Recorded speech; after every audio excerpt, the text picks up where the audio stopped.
नमस्ते। मैं Rajesh Naruka, assistant professor history, government college Kekri. इस वीडियो में आपका स्वागत करता हूँ। बीए पार्ट थर्ड के first paper history of modern India में ब्रिटिश आधिपत्य की स्थापना के संबंध में विभिन्न राज्यों के साथ अंग्रेज़ों के संबंध, आंग्ल और जो प्रदेश है उनके साथ पढ़े जाते हैं। इसमें आंग्ल मैसूर संबंधों के बारे में और इसके अलावा आंग्ल मराठा संबंधों के बारे में और विभिन्न प्रदेशों के साथ जो उनके संबंध थे उनका अध्ययन किया जाता है। पंजाब का जो प्रदेश है वो भी सामरिक दृष्टि से अत्यधिक महत्व का था और इसीलिए स्वाभाविक है कि अंग्रेज़ों ने पंजाब को भी अपने अधीन करने का प्रयास किया और इसी के परिणाम स्वरूप पंजाब के साथ अंग्रेज़ों के 2 युद्ध हुए और एंग्लो सिख रिलेशंस में इन 2 युद्धों को फर्स्ट एंग्लो सिख वॉर और सेकेंड एंग्लो सिख वॉर के नाम से इनका अध्ययन किया जाता है। इससे पूर्व पंजाब में मूल रूप से सिखों के जो 10वें गुरु थे, गुरु गोविंद सिंह, उन्होंने सिख जाति को एक लड़ाकू सैनिक शक्ति के रूप में विकसित किया और इसके पश्चात पंजाब के प्रदेश को एकता के सूत्र में बांधने का श्रेय महाराजा रणजीत सिंह को दिया जा सकता है। पंजाब के प्रदेश पर, लगभग समस्त प्रदेश पर सिखों का अधिकार था, लेकिन उस समय सिख शक्ति बटी हुई थी और सिखों के कुल 12 छोटे छोटे राज्य पंजाब के प्रांत में अलग अलग थे और इन राज्यों को मिस्ल के नाम से जाना जाता था और ये सभी मिस्ल आपस में संघर्षरत रहा करते थे और जिसके कारण से इनकी जो शक्ति है वो विभाजित थी और इसी शक्ति को समग्र रूप से एक करने के लिए महाराजा रणजीत सिंह ने जो प्रयास किए उसी के कारण उनको पंजाब के प्रदेश का यशस्वी शासक माना जाता है। महाराजा रणजीत सिंह का जन्म 1780 में हुआ था। सुखेर चुकिया नामक जो मिस्ल थी उसके प्रमुख रणजीत सिंह के पिता थे और इसके पश्चात रणजीत सिंह को युद्ध कला के क्षेत्र में विभिन्न शिक्षा दी गई। हालांकि अध्ययन की दृष्टि से विशेष शिक्षा प्राप्त नहीं हुई उन्हें और लगभग उन्हें निरक्षर माना जाता है, लेकिन युद्ध के क्षेत्र में उन्हें घुड़सवारी और हथियार चलाने का उचित प्रशिक्षण दिया गया और प्रारंभ से ही उनकी सैनिक क्षमता अद्वितीय थी। अपने प्रारंभिक काल में रणजीत सिंह अपनी माता के संरक्षण में थे, लेकिन बाद में उन्होंने विभिन्न प्रदेशों को जीतने का प्रयास प्रारंभ किया और इसकी शुरुआत उन्होंने पंजाब से ही की और इसके पश्चात रणजीत सिंह पहले लाहौर के शासक बने और उसके बाद उन्होंने जम्मू को जीतने का प्रयास किया। जम्मू के शासक ने रणजीत सिंह की अधीनता स्वीकार कर ली और इसके पश्चात रणजीत सिंह गुजरात के भी कुछ प्रदेशों को जीत करके उन्होंने अपने साम्राज्य में मिलाया और इस प्रकार से रणजीत सिंह ने एक छोटी सी मिस्र के शासक से अपना जीवन प्रारंभ करके अपने साम्राज्य के निर्माण का कार्य किया और स्वाभाविक है कि जिस प्रकार से पंजाब, लाहौर और जम्मू तक रणजीत सिंह की सीमाएं पहुंच गई थी, उससे अंग्रेज़ आशंकित हुए और उन्होंने रणजीत सिंह की शक्ति को, उसके साम्राज्य के विस्तार को रोकने का प्रयास किया। प्रारंभिक स्थिति में अंग्रेज़ों ने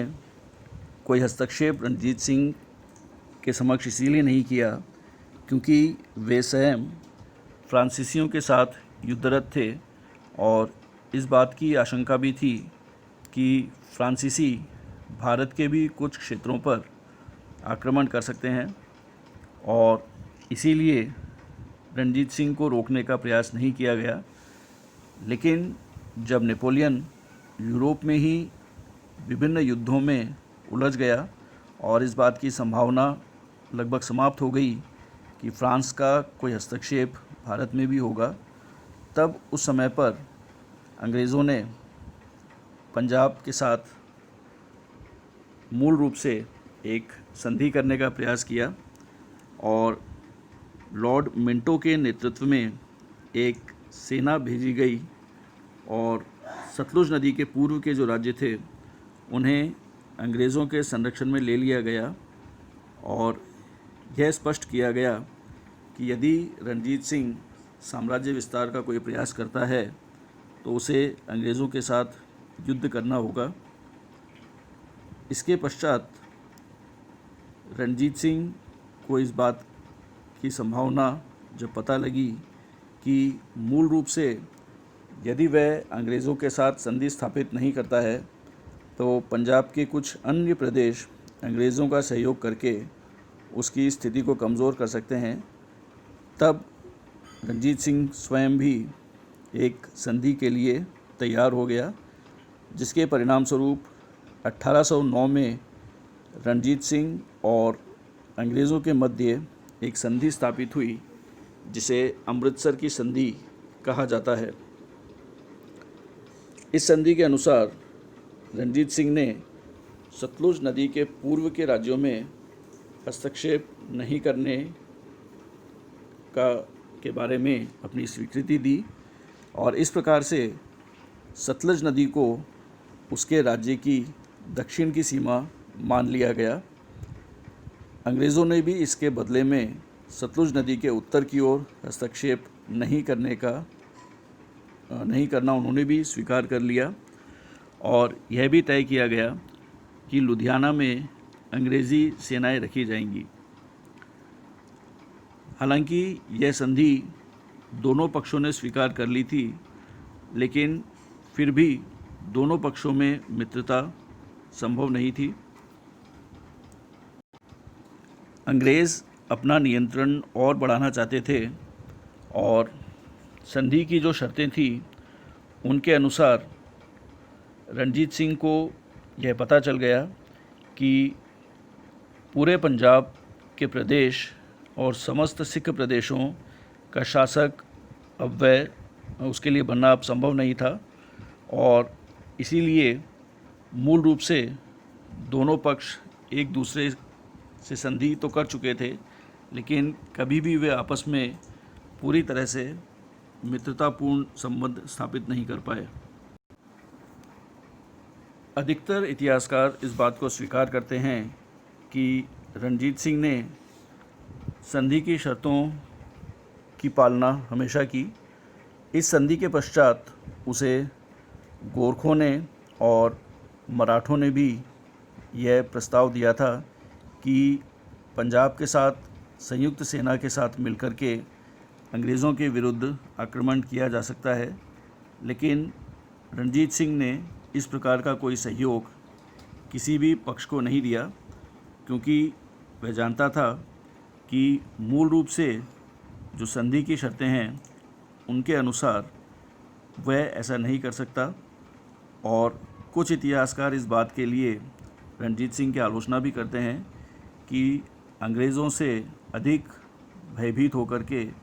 उसने इस बात के लिए प्रयास नहीं किया कि उनके विरुद्ध संघर्ष किया जाए और अंग्रेज़ कभी भी पूरी तरह से उसके प्रति उनके संबंध मित्रतापूर्ण नहीं रहे। इसके पश्चात 1838 में अंग्रेज़ों, महाराजा रणजीत सिंह और अफ़गानिस्तान के शाह शुजा के बीच एक त्रिपक्षीय संधि स्थापित की गई, जिसमें यह तय किया गया कि ये तीनों संयुक्त सेनाएं अफ़गानिस्तान के शासक के विरुद्ध युद्ध करेंगी, जिसके पश्चात शाह शुजा को अफ़गानिस्तान का शासक बनाया जाएगा। स्पष्ट है कि इस संधि से अंग्रेज़ों को और शाह शुजा को निश्चित रूप से फ़ायदा था, क्योंकि शाह शुजा अंग्रेज़ों का मित्र था और उसके शासक बनने के बाद अफ़गानिस्तान पर काफ़ी हद तक अंग्रेज़ों का नियंत्रण स्थापित होना निश्चित था। लेकिन रणजीत सिंह को इस संधि से कोई फ़ायदा नहीं था और उसने केवल इसीलिए इस संधि से अपने आप को जोड़ा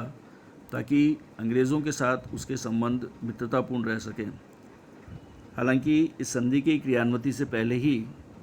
1839 में रणजीत सिंह की मृत्यु हो गई।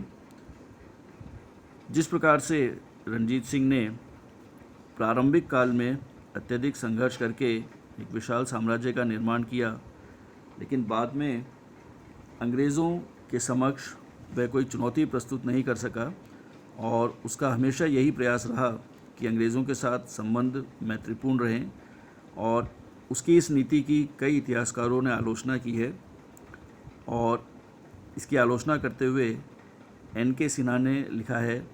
कि जैसा कि बिस्मार्क ने कहा था कि किसी भी स्थिति में जो राजनीतिक संधि होती है उसमें एक घोड़ा और एक घुड़सवार होता है, और यदि अंग्रेज़ों के और रणजीत सिंह के संबंधों को देखा जाए तो अंग्रेज़ हमेशा इसमें अश्व थे, क्षमा करें, अंग्रेज़ हमेशा घुड़सवार की स्थिति में रहे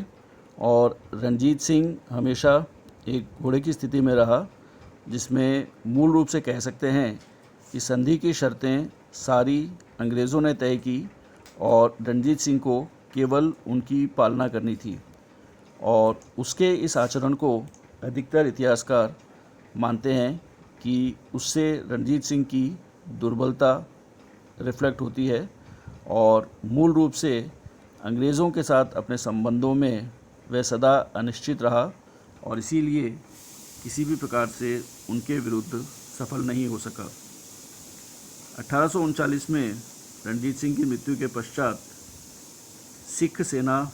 पुनः विभाजित हो गई, खंडित हो गई, और जिसके परिणाम स्वरूप आने वाले समय में 1835-46 में प्रथम सिख युद्ध स्थापित हुआ।